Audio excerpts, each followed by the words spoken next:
पूज्याय राघवेन्द्राय सत्यधर्मरथाय च भजतां कल्पवृक्षाय नमतां कामधेनवे. ಓಂ ಶ್ರೀ ಗುರು ರಾಘವೇಂದ್ರಾಯ ನಮಃ. ನಾಳೆ ರಾಯರ ವರ್ಧಂತಿ ಅಂದರೆ ರಾಯರ ಹುಟ್ಟುಹಬ್ಬ. ರಾಯರ ಹುಟ್ಟಿದ ದಿನ ಮಾಡೋ ಸೇವೆಗಳು, ಈ ದಿನ ಪೂಜೆ ಮಾಡಿದ್ರೆ ಜನುಮದ ಪಾಪ ಕಳೆಯುತ್ತದೆ. ನಮ್ಮ ಹುಟ್ಟುಹಬ್ಬನೇ ನಾವು ಅಷ್ಟು ಸಂಭ್ರಮದಿಂದ ಮಾಡಬೇಕಾದ್ರೆ ಇನ್ನು ರಾಯರ ಹುಟ್ಟುಹಬ್ಬ ರಾಯರ ಭಕ್ತರಾಗಿ ನಾವು ಬಿಡ್ತೀವ? ಖಂಡಿತವಾಗ್ಲೂ ಇಲ್ಲ. ಈ ದಿನ ಪೂಜೆ ಮಾಡಿದ್ರೆ ನಮಗೆ ಜನ್ಮದಂತಹ ಪಾಪನು ಕಳೆಯುತ್ತೆ.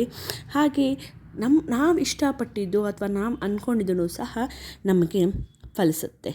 ರಾಯರು ಹುಟ್ಟಿದ್ದು ಗುರುವಾರ, ಅದಕ್ಕೆ ಈ ದಿನ ರಾಯರ ಭಕ್ತರಿಗೆ ದೊಡ್ಡ ಹಬ್ಬ. ಇವತ್ತಿನ ದಿನ ದೇವರ ಮನೆ ಶುಚಿ ಮಾಡಿ ರಾಯರ ಫೋಟೋ ಅಥವಾ ವಿಗ್ರಹಕ್ಕೆ ಗಂಧ ಬೊಟ್ಟು ಇಟ್ಟು ತುಳಸಿ ಹಾರ ಹಾಕಿ ಪೂಜೆ ಮಾಡಬೇಕು. ರಾಯರಿಗೆ ವಿಶೇಷವಾಗಿ ತುಳಸಿ ಅಂದರೆ ತುಂಬಾ ಇಷ್ಟ ಅಲ್ವಾ? ಅದಕ್ಕೋಸ್ಕರ ರಾಯರಿಗೆ ತುಳಸಿ ಹಾರನ ಹಾಕಿ ಗಂಧದ ಬೊಟ್ಟನ್ನು ಇಟ್ಟು ಪೂಜೆ ಮಾಡಬೇಕು. ರಾಯರಿಗೆ ಇಷ್ಟವಾದ ನೈವೇದ್ಯ ಕಲ್ಲು ಸಕ್ಕರೆ, ಹಾಲು, ಹಣ್ಣಂಪಲು, ಈ ರೀತಿ ರಾಯರಿಗೆ ನೈವೇದ್ಯವನ್ನು ಸಮರ್ಪಿಸಬೇಕು. ರಾಯರನ್ನು ಮನಸ್ಸಿನಲ್ಲಿ ನೆನೆದು ನಿಮ್ಮ ಇಷ್ಟಾರ್ಥವನ್ನು ಕೇಳಿಕೊಳ್ಳಿ. ಸಾಧ್ಯವಾದಲ್ಲಿ 108 ಬಾರಿ ಓಂ ಶ್ರೀ ಗುರು ರಾಘವೇಂದ್ರಾಯ ನಮಃ, ಓಂ ಶ್ರೀ ಗುರು ರಾಘವೇಂದ್ರಾಯ ನಮಃ ಅಂತ ಜಪಿಸಿ. ನಂತರ ನಿಮ್ಮ ಹತ್ತಿರ ಇರುವ ರಾಯರ ಮಠಕ್ಕೆ ಭೇಟಿ ಕೊಡ್ಬೋದು. ನಿಮಗೆ ಸಾಧ್ಯ ಆದರೆ ಹೆಜ್ಜೆ ನಮಸ್ಕಾರ ಅಥವಾ ಪ್ರದಕ್ಷಿಣೆ ಸೇವೆಯನ್ನು ರಾಯರಿಗೆ ನೀವು ಮಾಡಬಹುದು.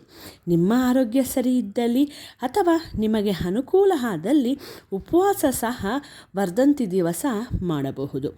ಎಲ್ರಿಗೂ ಮತ್ತೊಮ್ಮೆ ರಾಯರ ಹುಟ್ಟುಹಬ್ಬ ಅಂದರೆ ರಾಘವೇಂದ್ರ ಸ್ವಾಮಿಯವರ ವರ್ಧಂತಿಯ ಶುಭಾಶಯಗಳು. ರಾಯರ ಅನುಗ್ರಹ ಎಲ್ಲರಿಗೂ ಸಿಗಲಿ, ಒಳ್ಳೆಯದಾಗಲಿ. ಹಾಗೆ ಪ್ರತಿಯೊಬ್ಬ ವೀಕ್ಷಕರೂ ಸಹ ನನ್ನ ಚಾನಲ್ನ ಮೊದಲನೇ ಬಾರಿಗೆ ಯಾರೆಲ್ಲ ನೋಡ್ತಿದ್ದೀರೋ ನಮ್ಮ ಚಾನಲ್ನ ಸಬ್ಸ್ಕ್ರೈಬ್ ಮಾಡಿಕೊಂಡು ಲೈಕ್ ಕೊಟ್ಟು ಸಹ ನೋಡ್ಬೋದು.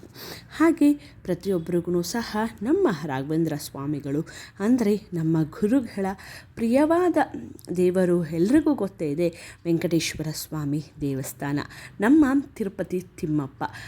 ರಾಯರ ಪೂಜೆಯ ಜೊತೆಗೆ ತಿಮ್ಮಪ್ಪನಿಗೂ ಸಹ ನಾವು ಪೂಜೆನ ಮಾಡಿ ನಮ್ಮ ಇಷ್ಟಾರ್ಥ ಕೋರಿಕೆಗಳನ್ನ ನಮ್ಮ ತಿಮ್ಮಪ್ಪ ಹಾಗೆ ರಾಯರ ಬಳಿ ಹೇಳ್ಕೊಳ್ಳೋಣ. ಪ್ರತಿಯೊಬ್ಬರಿಗೂ ಸಹ ಆ ರಾಯರು ತಡ ಆದ್ರೂ ಪರವಾಗಿಲ್ಲ, ಖಂಡಿತವಾಗ್ಲೂ ಒಳ್ಳೆಯದನ್ನೇ ಮಾಡ್ತಾರೆ. ರಾಯರಲ್ಲಿ ನಂಬಿಕೆನ ಇಡಿ. ಪ್ರತಿಯೊಬ್ಬ ಮನಸ್ಸಲ್ಲೂ ಸಹ ಪ್ರತಿಯೊಬ್ಬ ಜೀವಿಗಳಲ್ಲೂ ಸಹ ರಾಯರಿದ್ದಾರೆ ಅನ್ನೋ ಒಂದು ಪ್ರೀತಿ ಪ್ರತಿಯೊಬ್ಬರಿಗೂ ಸಹ ಇರುತ್ತೆ. ಈ ವಿಡಿಯೋದೊಂದಿಗೆ ಇವತ್ತಿನ ವಿಡಿಯೋನ ಮುಗಿಸ್ತಾ ಇದ್ದೀನಿ.